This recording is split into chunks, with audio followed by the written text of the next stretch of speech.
Hey, what's up? Husman here, and in today's video I'm gonna teach you a few neat tricks to improve on your build-ups. I know, they're pretty boring, but I thought let's give you some tips on how you can go about making these much quicker and making them a bit more unique on your own, so at least you're doing something a little bit creative with them. And I think these tips will help you into achieving quicker build-ups, easier and bigger build-ups, cleaner build-ups. And it will basically help you get the build-ups out of the way so you can move on to more creative things like breakdowns, like melodies, like drops. So today I have 3 tips for you on how to improve your build-ups.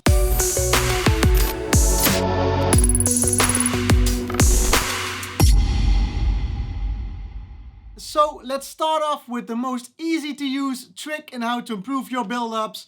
And that's playing around with the volume and the width of your track. A trick that I always use with my build-ups is when I have like a build-up of 8 bars, I slightly decrease the volume of my build-up and I also slightly decrease the width of my build-up. So what this will do, because it's going slightly, the volume will slip down, but the listener won't hear it because we're doing it over an 8 bar period. And when the drop comes in, the track is again on 0 dB and it's full width. So it gives the listener a much more impactful feel when a drop lands without him noticing, or her, noticing that the volume and the width of the track was going down beforehand. Especially the volume section of this trick is being used in pop music quite a lot, where they start a volume of a track like 3 dBs lower than how the track will end. So for instance, the second chorus will sound a bit bigger than the first chorus, which gives a listener a feel that the track is starting to build up even more than it's actually doing in the instrumentation of the track.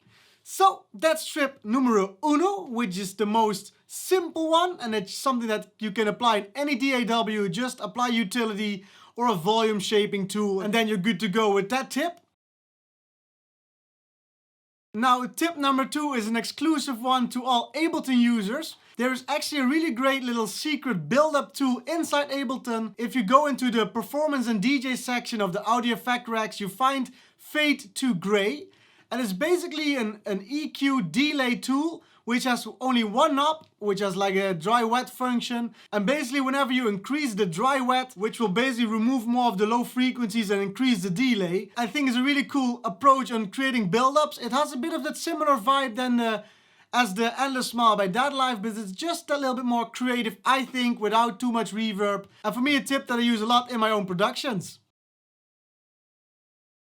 Now, the third tip that I got for you is how to create your own pitch risers into VSTs, into Silence, Serum, Spire. So to achieve this technique, we're going to open Silent 1 and we're just going to play around with the init patch. The first thing that we're going to do is we're going to apply an LFO to the patch, which makes it shift in the pitch, and then we're going to play around with the gain and the rate of the pitching effect.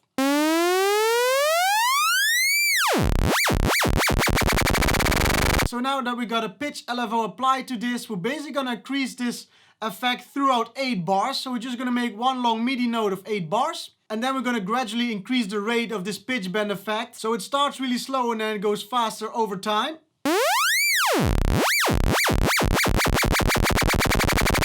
Now, this on its own is already a really cool effect, but we're gonna make this a little bit more interesting. So we're gonna apply some pitch bending. So we're gonna set the pitch bend raise on 12. So we're basically gonna go up an octave throughout 8 bars, and then apply some automation so in 8 bars it goes 1 octave up.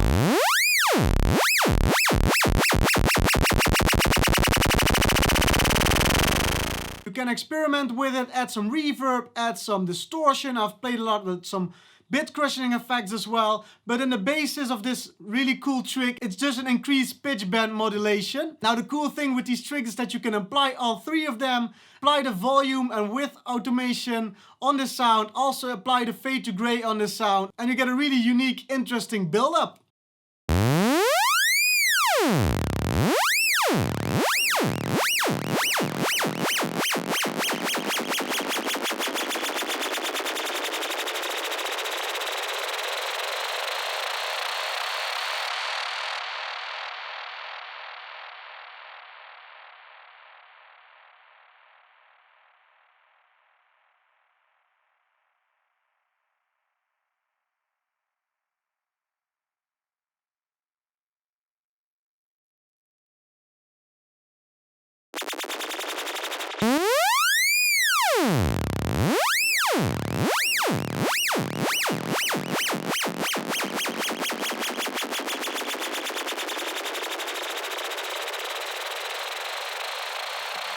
I really hope you enjoyed these few tricks on how to improve your build-ups and how to create more creative, faster build-ups for your tracks so you can focus on the more cooler stuff in your music.